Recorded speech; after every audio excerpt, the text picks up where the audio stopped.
Now the next one is about the beating. Does Islam actually allow beating, beating the woman? And they use this misconception, this ayah. Of course, they take it out of the context and they try to say that Islam actually, allows men to hit their women. And Allah subhanahu wa ta'ala says in Surah An-Nisa, ayah 34, men are in charge of women by right of what Allah has given one over the other on what they spend for maintenance for their wealth. And I put a line under, the men are over the women in one thing, which is in what they spend, okay, in what they provide. So don't let anyone come to you and say that you are less than a man just because you're a Muslim, okay? Because in Allah subhanahu wa ta'ala is very clear in this ayah that the man is only over the woman in one thing if he's the one who's providing and giving, and spending for the family. So righteous women are devout, guarding in the husband's absence what Allah would have them guard. But those wives from whom you fear arrogance, first advise them.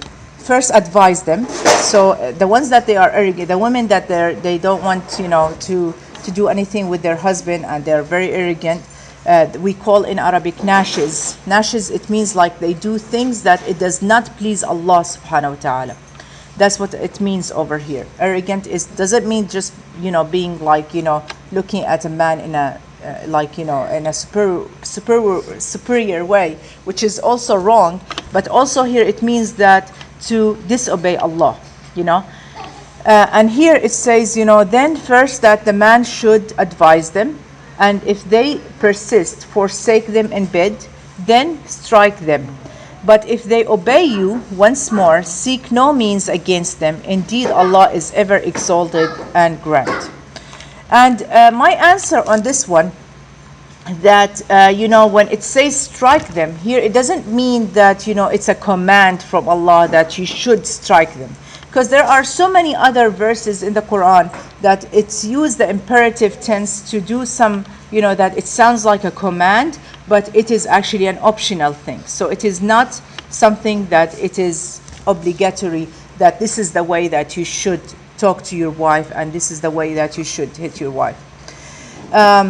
So the second thing here, it says if the women here are arrogant, and actually nashes here it means also disobedient. And how does a woman be disobedient to her husband?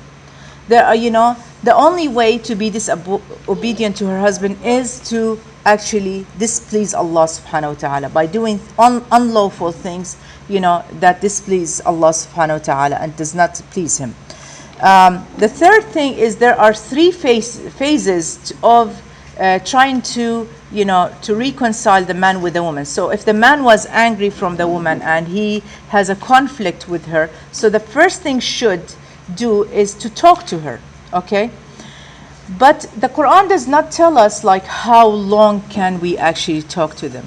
Should we talk to them only 1 day, 2 days, 3 nights, a week, a year? It doesn't say. But in one of the books of the tafsir in At-Tabari, it says that it should be the longest time as much as the man is patient, okay? Now if the situation persisted, then the man actually the second phase is to leave her and not to be sleeping with her in the same bed or in the same room. But also the scholars, they say that it is not permissible for the man to leave the house. So it is not permissible for him is to go outside, for example, the house and go to a hotel or to a friend's house and sleep there, or to his family. He should stay in the same house under the same ceiling, but not to be with her in the same bed, okay? And not to have intimacy with her. That's the second. Now the third one, which it says over here, strike her or beat her, okay? And I'm going to give you an explanation for that actually the cousin of the Prophet Muhammad, peace be upon him, gave us that explanation. It was asked, Ali bin Abi Talib, the cousin of the Prophet Muhammad, asked him, how did you, what does that meant? And he said to take miswak, and miswak is a very small stick, that they use to clean up, like a toothbrush. They used to clean their teeth, and they just poke his wife. That's how he used to do it. Okay, so it does not mean to beat her, by hitting her or things like that. Okay. Also, Ibn Abbas interpreted the verse the same way: hit them with a small stick as a warning. It doesn't say to discipline her or to hit her, like to beat her up and so on. And the best example that demonstrates this ayah or this verse is the Prophet Muhammad, peace be upon him. Because as we said, the best way to interpret the Quran is to interpret it by the hadith or by the tradition of the Prophet Muhammad, peace be upon him. So let's see what the Prophet Muhammad sallallahu alaihi wasallam did. Did he actually hit any of his wives? No. We don't have any account or any story says that any wife actually complained or said that they were hit. None of them were hit by the Prophet, peace be upon him. So as a Muslim man who is righteous and who fears Allah, it is more priority for him is to follow the footstep of the Prophet Muhammad, peace be upon him. And the Prophet Muhammad, peace be upon him, never hit his wife ever. So, and that's, how men should treat their wives. Also, the Prophet, peace be upon him, said, do not hit your women. That's what it says in the hadith.